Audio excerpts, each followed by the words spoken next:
welcome to Half the Battle. You know, last episode we took a look at Sky Patrol.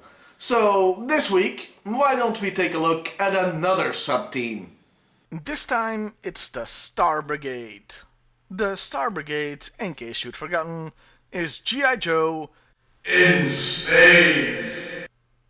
And the character we're focusing on is Space Shot. This figure was released in 1994 and as such is one of the last new characters added to the original toy line.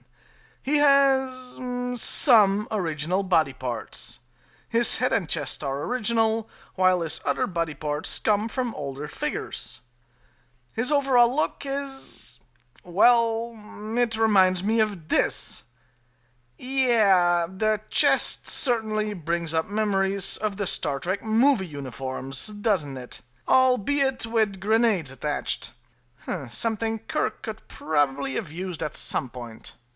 Though, I have to say, it also reminds me a bit of various generic-looking space military uniforms from cheap anime shows.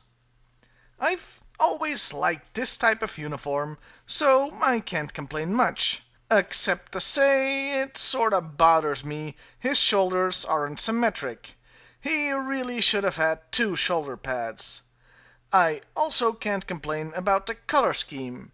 It's simple and understated, like I like 'em. Though the grenades on his chest could have used some paint. And while he still doesn't really look like an astronaut, at least he looks a million times more like he belongs in space than the previous Star Brigade guy we looked at, Effects. The figure came with 3 accessories. He had a simple laser gun that looks pretty good, and a backpack with an action feature. It has a grappling hook that can automatically wind up again, propelling him upward. It's a pretty cool feature in a line otherwise dominated by spring-loaded missile launchers. Lastly, he has a helmet. A helmet I have 2 problems with. Firstly, just like with Backstop, we seem to keep coming back to this guy, there's no visor. If this was stupid on Backstop, it's downright insane on Space Shot, considering it's supposed to be a space helmet.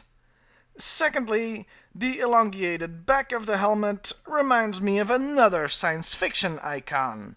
The alien from the movie, Alien. That's 2 franchises ripped off in one character. And I'll tell you right now, we're not done yet.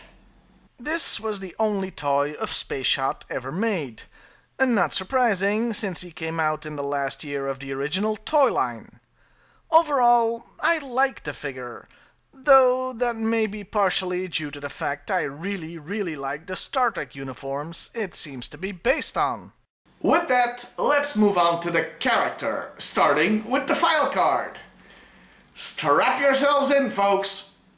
He's an interstellar pilot known throughout the galaxy. He's an interstellar pilot known throughout the galaxy. Yeah. Surprise, true believers.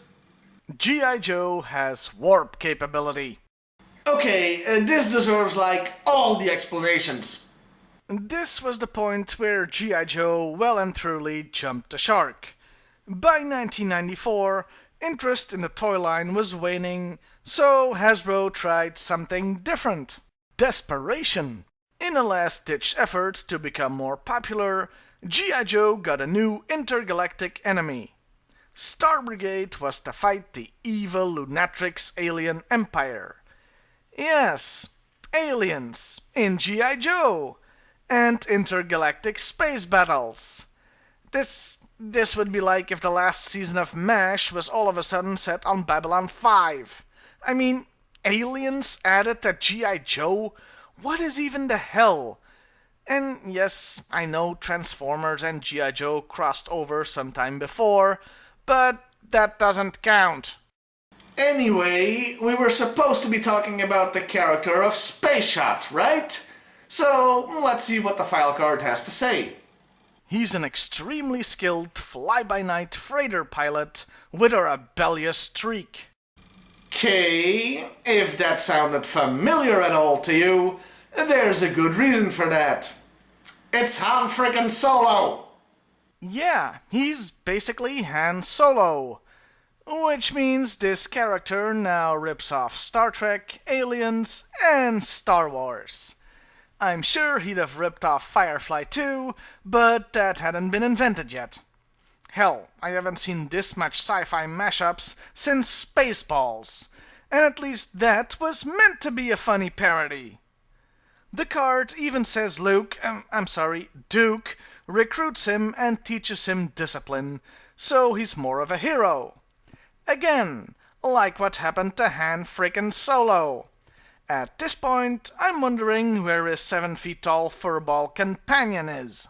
And no, I didn't check to see how tall Chewbacca actually is. And there's no need to correct me. Keep your Wookiees in your pants, people. So, that was the file card. Han Solo. Shamelessly so. Star Brigade never appeared in the cartoons, even though this insanity seems like it would have been right up Deke's alley. But that series was over before G.I. Joe In Space really got going. That leaves the comic, where, surprisingly enough, Space Shot does appear. He pilots the Defiant shuttle along with Payload. He also pilots the giant G.I. Joe space robot, because of course they have that. And we can add Robotech to the list of things to inspire Hasbro. I know you can't tell, but I just used my fingers to make quotation marks when I said the word inspire. Space Shot doesn't do anything of note, really.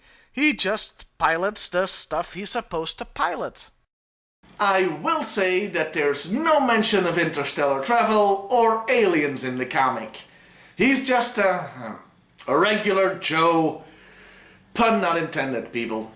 One weird little thing is his codename is one word in the comic, while it's 2 words on the file card.